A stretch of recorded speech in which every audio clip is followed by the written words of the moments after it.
مساء الخير يا بنات. قبل ما نبدأ الفيديو اعملوا لي سبسكرايب للقناة لو استفدتوا. طبعا كل الحاجات اللي انا بنزلها على الصفحة دي كل بره بتاخد كورسات بفلوس، فانتوا عشان تشجعوني اعملوا لي سبسكرايب ولايك للفيديو لو استفدتوا. اول حاجة هنبدأ تنظيف البشرة نظري. اول حاجة في تنظيف البشرة بنحتاجها، البشره لازم تكون نظيفه قبل ما لما البيشنت تقعد لك او اول لما الكلاينت بتاعتك تقعد لك يديها الغسول تغسل وشها لو حاطه ميك اب او اي حاجه. بعد ما تغسل وشها طبعا تنشفه، تقعد على البخار. انا بكتب لكم الخطوات، ولو حبيتوا بعد ما اخلص تاخدوا سكرين هو شوت او تعيدوا الفيديو عادي كذا مره، ده هيبقى اسهل ليكم. اول حاجه بنبداها هو جهاز البخار، بنحطها على البخار قد ايه؟ 7 دقايق. بعد ال7 دقايق بنقفل جهاز البخار، وبعد كده بنعمل سكراب ده. يعني برضك انا بشرح حاجه لو في ناس عارفه، في ناس برضو ما بتبقاش فاهمه الحاجات البسيطه دي. السكراب ده بيبقى موجود عندك على ترابيزه العياده او ترابيزه السنتر، بيبقى عامل زي حبيبات، بتاخديها بعد البخار تفضلي تعمليها سكراب لبشرتها. ليه؟ عشان الدهون اللي تحت بشرتها تطلع، هي مش هتطلع في ايدك لكن انتي بتشيلي المسام الدهنيه عشان تطلع معاكي لما تشتغلي بيها بابره البثور. يعني اول حاجه معانا هنفتح البخار، بعد كده السكراب. بعد السكراب طبعا بنشيل السكراب، بتغسله او بتشيليها بالسبونشه. بعد كده بنشتغل بابره البثور. ابره البثور دي بتبقى حته حديده مدوره. اول حاجه قبل ما تبداي بيها لو هي جديده رش عليها كحول، لو مش جديده رش عليها كحول برضو، امسحيها بمنديل او قطنه. بعد كده بتشيلي كل البثور وكل الدهون اللي في وشها بعد ما بتخلصي، وما تجيش احسن عن الحبوب الاكتف لو انتي مش بروفيشنال او انتي لسه مبتدئه. بعد الابره البثور بتشتغلي الديرما بلاننج. الديرما بلاننج دي مش الديرما بني اللي عامله زي القلم، لا، الديرما بلاننج دي عامله زي المشرب، بتبقى مقاس 21. بتشيلي الجلد الميت والشعر الوبري اللي في البشره. تمام. بعد كده بتحطي ماسك عشان طبعا نهدي كل اللي احنا عملناه. هشرح لكم دلوقتي الليفلات. ليفل 1 ده بيبقى بخار، ابرة بثور، ماسك وسكراب في كل العيادات او السناتر. ليفل 1 بيبقى البيزك العادي، هو ده في كل مكان عشان تبقي عندك خلفية، هو ده بس اللي بيتعمل. الماسك طبعا ده بيبقى ترطيب في الاخر اللي بيتحط. ليفل 2 بنحط برضو بخار، ابرة بثور وسكراب وتو ماسك. وساعات المكان طبعا بيقولك ممكن تحطي سيرم او سكراب شفايف او حاجتين من جهاز الهيدروفيشن. هقولك بعد ايه بعد كده يعني ايه الهيدروفيشن. اول حاجه عشان برضك يبقى عندك خلفيه، لما تخلصي لها كل حاجه اول لما تحطي لها الماسك هتقولك ايه ده انا حاسه ان وشي بيحرقني، تقول لها طبيعي عادي عشان كل اللي احنا عملناه وابره البثور والسكراب هو الماسك. قول لها 3 دقايق هيهديكي.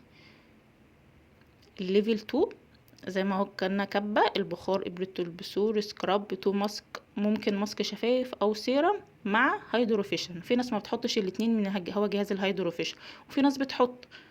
بس اللي بيبقى البيزك العادي اللي في كل عيادات ليفل 1 اللي انا كباه، وليفل 2 هو اللي انا كباه، لكن على حسب طبعا العيادات او السناتر.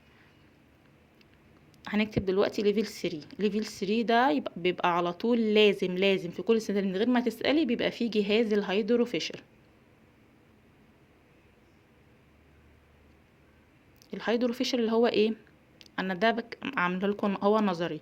آه في بتاعه بتبقى في جهاز الهيدروفيشل بتبقى عامله زي السكينه، عريضة كده، بتبقى هو الشكل ده بتبقى اسمه سكرابر او التراسونيك ده. وانتي بتشتغلي بيه حطيه على رقم في الشاشة، حطيه على رقم 4، هي بتبقى لحد 10، حطيه 4. ليه؟ بيبقى سخن وفيه اهتزاز وانتي بتشتغلي كأنه بيصفر في ودن العميلة. وكمان لما انتي بتيجي تمسكيه لو هو في جهاز، يعني في جهاز مشترك في كل الأجهزة، اقلعي الجلوفز وامسكيه عشان هو بيبقى سنسور، لو ما قلعتيش الجلوفز مش هيشتغل. بعد السكرابر بتعملي حاجه اسمها ار اف. ار اف ده بيبقى شكل عامله زي كانها بسبوستين كده، بيعمل سخونه اسمه ار اف. ده بيعمل سخونه وبتفرد، يعني لو حطيتيه على ايدك هتلاقي كده فيه سخونه، ولما بتمشيه على وش العميله كانه بيفرد الدهون المكلكه. يعني تيجي عند خط الابتسامه وترفعي لفوق، ترفع فوق، ما تنزليش، ترفعي لفوق. اللي جنبها دي بتبقى حاجه عامله زي المدوره كده، اسمه كيفيتيشن. ده بيعمل اهتزاز وبيعمل ليفتنج للبشره وبيعمل بردك سخونه. اسمه كيفيتيشن. ده بيعمل ليفتنج للبشره. كل العملاء بتحب الار اف وكيفيتيشن عشان كانك بتعمل حاجه عامله زي الهايفو، بترفع الوش لفوق، بترفع الوش لفوق، وبيعمل مساج بردك للبشره. اخر حاجه معانا اللي هو الماسك ليد. الماسك ليد ده بتحطه، اللي هو اللي بتشوفوه الماسك اللي بينور ده اسمه ماسك ليد، بتحطوه على البشره. قولوا بتحطيه 10 دقايق على وش العميله، بيدي كذا نور. في حاجه في الجهاز، حاجه اسمها فلاش، وفي حاجه اسمها اللي هي الكلمه اللي بتبقى جنبها دي، انك بتحركي بتعمل كذا لون، في احمر، ازرق، اصفر، لبني، لبني فاتح، لبني غامق. احلى لون فيها اللي هو الاحمر عشان بيسد المسام وبيقفلها. بس احلى حاجه دوسي على كلمه فلاش تعمل الانوار كلها. وبعد ما بنشيل الماسك ليد بنحط سيرم او كريم مرطب. لو عايزه تقولي ايه الترتيب بتاع الهيدروفيشنال اللي احنا نعمله، اول حاجه السكرابر، وبعد كده الار اف، وبعد كده اللي هو الكيفيتيشن، وبعد كده الماسك ليد. هي دي الحاجات اللي انت بتستخدميها في الهيدروفيشن. هو ده كل الهيدروفيشن. وطبعا الهيدروفيشن بلس ليفل 1 اللي احنا بنتكلم فيه. هو ده كل الهيدروفيشل اللي انت ممكن تقدري تستخدميه.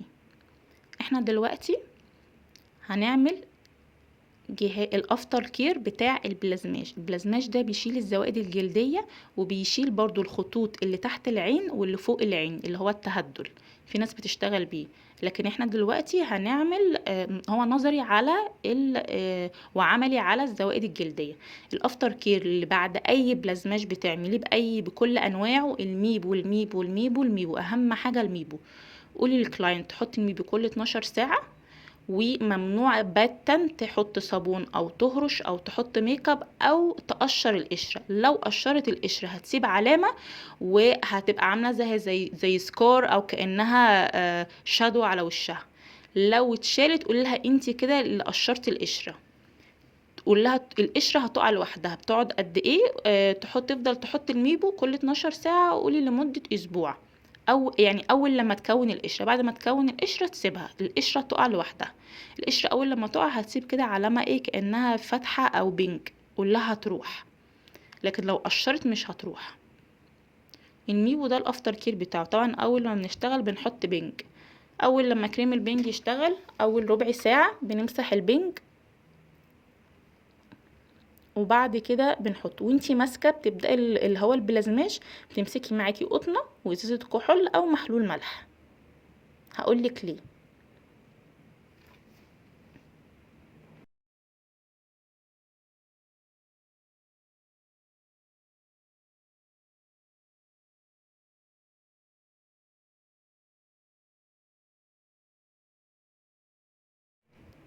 ده الجهاز بتاعنا. هشرح لكم حاجه حاجه. ده السن بتاع البلازماج.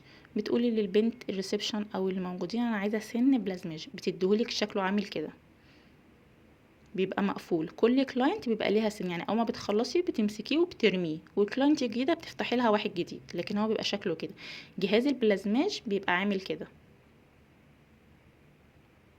ده المكان اللي هتحطي فيه السن، وده الزرار اللي هتشتغلي بيه. الجهاز بيبقى ساعات مقفول، بتدوسي تكه طويله. انا كده قفلته عشان هو كان مفتوح. بتدوسي هنا، لو ما لقيتيهوش بينور يبقى هو كده مقفول. دوسي تكه، بعد كده بصي هتلاقيه بينور. لو بينور يبقى هو كده اشتغل. لو مش بينور وانت دوستي عليه يبقى وهو ما نورش يبقى هو عايز يتشحن. ده السن. هقول لكم بيتفتح ازاي. هو اللي بيبقى ليه شاحن، يعني لو انت فتحتيه وما نورش يبقى هو كده عايز يتشحن. بيتفتح كده السن من تحت، ما تفتحوش من فوق. بصي بيبقى عامل ازاي عشان بيبقى اسهل ليكي. الحته اللي تحت دي ممكن تقصي حته منها الحديده، عشان في ناس ما بتعرفش تركبه. بصي اول ما بتحطي بيقف عن كده، لكن اضغطي وتدخلي الجيم. هتقولي ايه ده هيتكسر؟ لا مش هيتكسر. افضلي اربطي اربطي اربطي، اول لما يربط خلاص كده. بصوا بينور يبقى شغال. هعمل لكم دلوقتي عملي. بصي الزيادة الجلدية الصغيرة الموجودة. طبعا اول حاجة بتمسحي بكحول، اهم حاجة النظافة وانتي شغالة، وبالقطنة بتمسحي.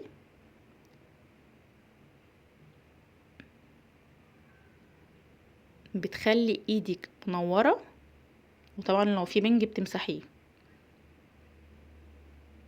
بتدوسي طبعا على الزرار، وانتي بتدوسي انتي مش بتدخلي السن كله، هو من عليه بس كده، يعني من سطح الزايدة الجلدية بتدوسي عليها. بصي بصي النور منور ازاي. بصي اول ما بتقربي منها بيعمل كأنها شرس كده. حاجة حاجة شيلي ايدك واعملي، شيلي ايدك واعملي. ولما تحسي، واهم حاجه ما تغوطيش، عشان لو غوطتي تقولي لا عشان اشيلها لا كلها، لا. لو غوطتي بعد ما تقشر هتعمل لها كانها عامله زي سكار، كانها حفره. امسحي كل شويه وانتي بتعملي، امسحي. هتلاقي وانتي شغاله النقطه اتقلبت كانها نقطه سودا، كأن حاجه محروقه. مفيش اي مشكله، ما تقلقيش، السواد ده كله هيروح. لما تيجي تقشر بيقع مع القشره، او ساعات ممكن يقع في السيشن نفسها عادي. اول لما تلاقي ان الزيادة الجلدية خلاص اختفت، رشي كحول، وبعد كده تحطي الميبو بتاعنا. طبعا ولا في مية ولا صابون ولا اي حاجة، عشان ما يحصلش التهابات ولا يحصل نتيجة عكسية.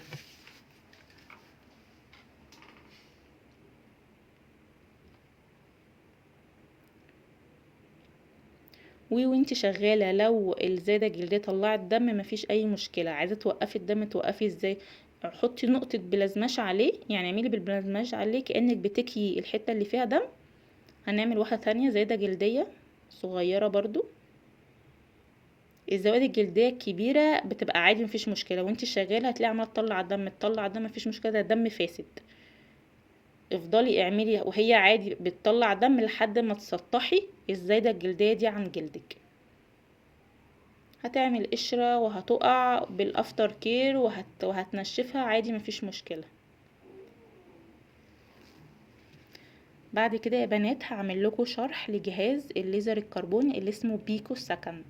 هو بيبقى فيرجنات، لكن هعمل لكم بالفيرجن اللي عندي.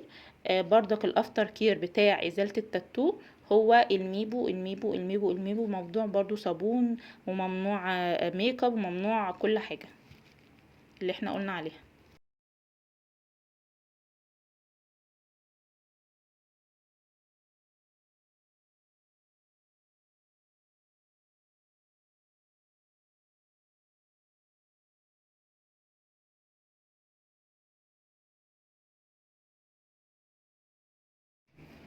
هنعمل دلوقتي فيديو للليزر التاتو، ازالة التاتو.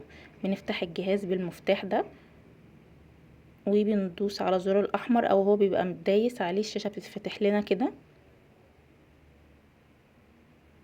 بندوس تك على الشاشة بيفتح لنا الشاشة دي.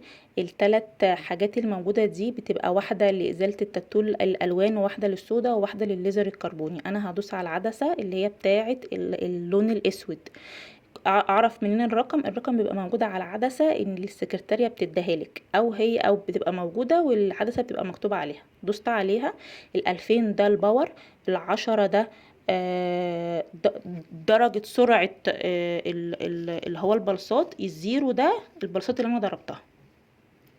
انت على طول بتفتحي لي بتدوسي على الاخضر ده، بتدوسي عليه مرتين، لو ما دوستيش مش هيشتغل، لازم يدي لون احمر كده. بتاخدي طبعا يعني كأن الكرتونة بيبقى دي مكتوب عليها الرقم. الزرار اللي انا دوست عليه الاحمر ده لو انت ما دوستيش عليه مرتين مش هيشتغل. نقطة صغيرة. طبعا انا بدوس على الفوت زي جهاز الليزر بتاع الشعر. طبعا انت بتشتغلي بالفوت زي بالظبط جهاز الليزر بتاع البعد اي جهاز. بتضربي اول حاجه رقم 10 ده مش زي الليزر بتاع الشعر، اسفل 2000 ده الباور، رقم 10 هو للرسم. بتبعدي كده والافتر كير نفس الافتر كير بتاع البلازماج، الميبو الميبو الميبو الميبو، والرسمه بتاعتها هتقشر وما تشدش القشره عشان ما تعورش ولا تسيب لها بردك علامه. وهو كده برضك احنا كده خلصنا. ولو استفدتوا اعملوا سبسكرايب للقناه يا بنات وشجعوني زي ما بعمل لكم فيديوهات مجانيه.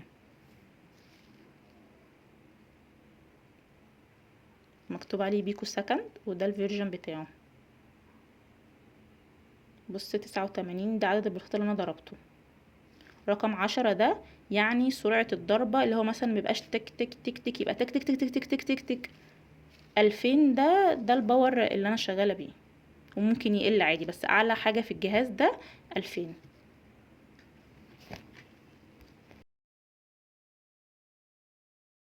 الترمة بين يا بنات بنشتغلها حركات دائرية كده، ولا تخططي ولا تعملي الحاجات اللي بتشوفيها في باقي الفيديوهات عشان وشها لما يقشر ما تعلمش. الحقنه اللي معانا دي بتبقى عامله زي الميزو سيرب، انت مش بتحقنيها، انت بتقعدي تنقطي وتشتغلي كده بالدم بين حركات دائريه في كل وشها، واقسمي الحقنه على قد وشها. الافتر كده انا كاتبه لكم على الشاشه.